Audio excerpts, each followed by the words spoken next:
Assalamualaikum warahmatullahi wabarakatuh. Bismillahirrahmanirrahim. Innal hamdalillah nahmaduhu wa nasta'inuhu wa nastaghfiruh wa na'udzu billahi min shururi anfusina wa min sayyiati a'malina. May yahdihillahu fala mudilla lahu wa may yudlil fala hadiya lahu. Asyhadu an la ilaha illallah wahdahu la syarika lah wa asyhadu anna Muhammadan 'abduhu wa rasuluh la nabiyya ba'dah. Allahumma shalli wa sallim ala sayyidina Muhammad wa ala alihi wa ashabihi wa man tabi'ahum bi ihsanin ila yaumiddin. Rabbana iftah bainana wa bain qaumina bil haqq wa anta khairul fatihin, amma ba'du.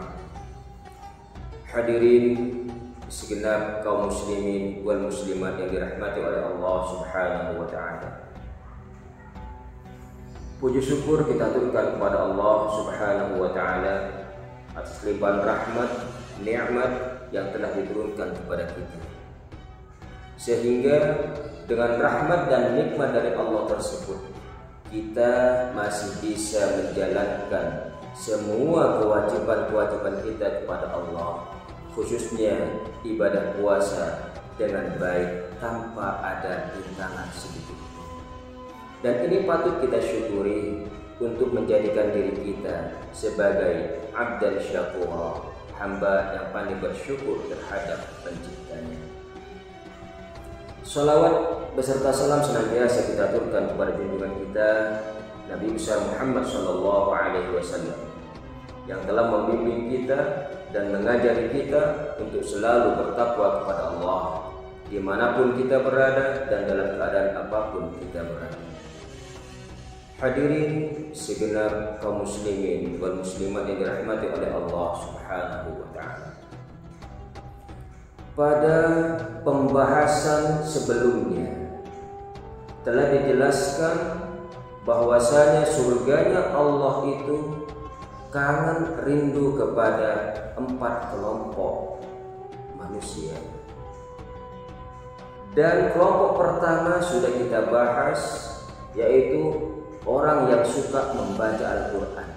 Ini dikangeni oleh surganya Allah. Kelompok yang kedua, hafidhul lisan, yaitu orang yang suka menjaga lidahnya untuk tidak dipergunakan kepada hal-hal yang tidak baik. Dan ini sudah kita bahas pada pertemuan sebelumnya.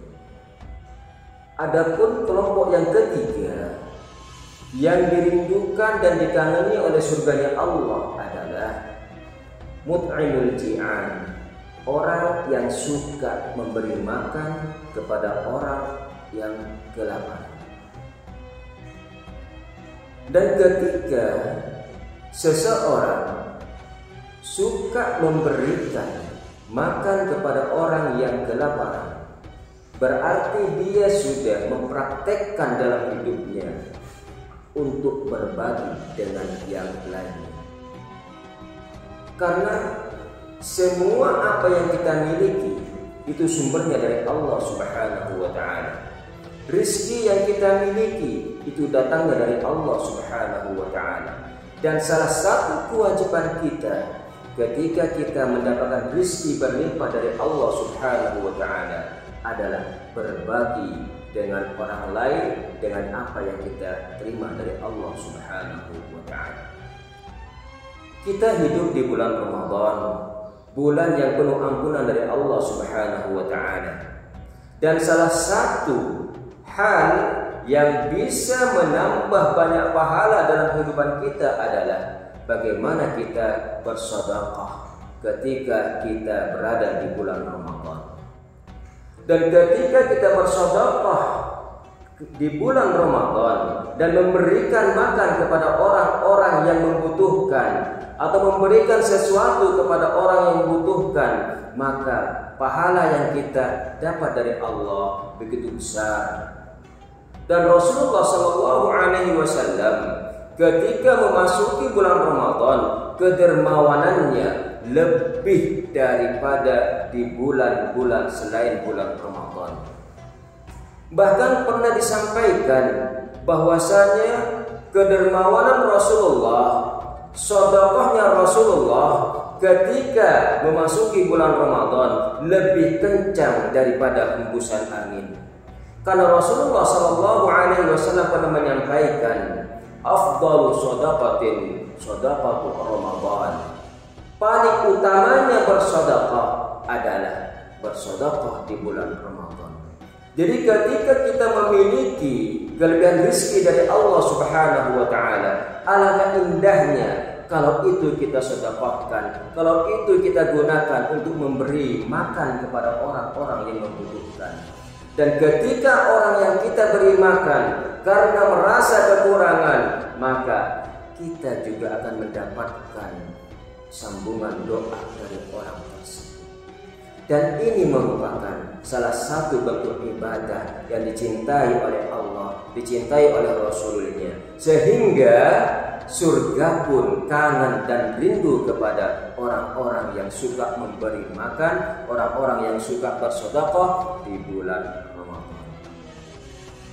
Kelompok yang keempat yang dicintai, dikagumi, dirindukan oleh surganya Allah adalah as-shaimu fi syahri Ramadan. Jadi orang yang berpuasa di bulan Ramadan, orang yang berpuasa karena Allah, orang berpuasa karena landasan keimanan yang kuat dan benar-benar mengharap segala sesuatu hanya dari Allah Subhanahu wa taala.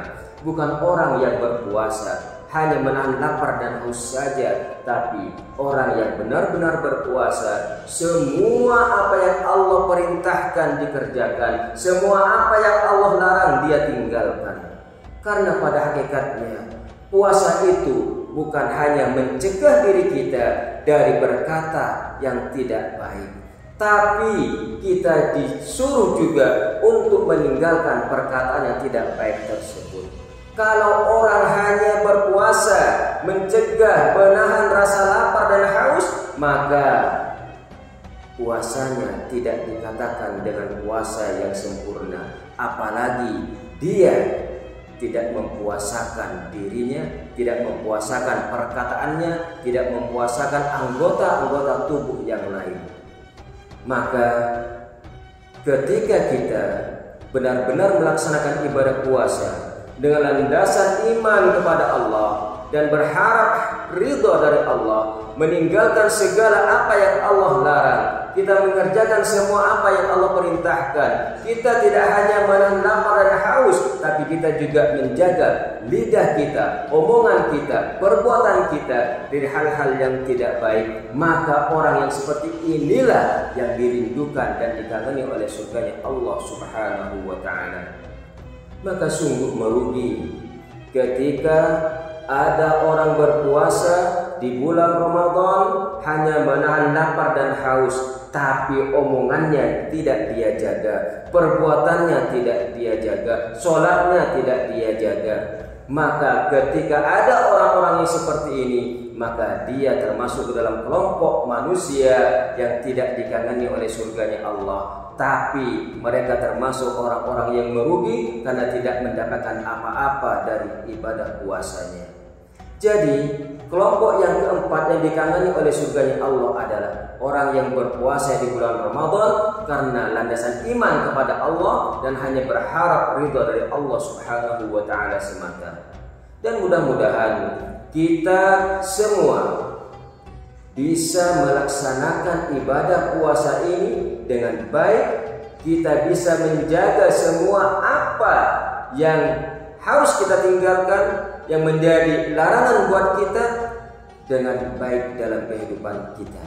Kita bisa menjaga omongan kita, kita bisa menjaga tangan kita dari hal-hal yang bisa membatalkan pahala dari ibadah puasa kita.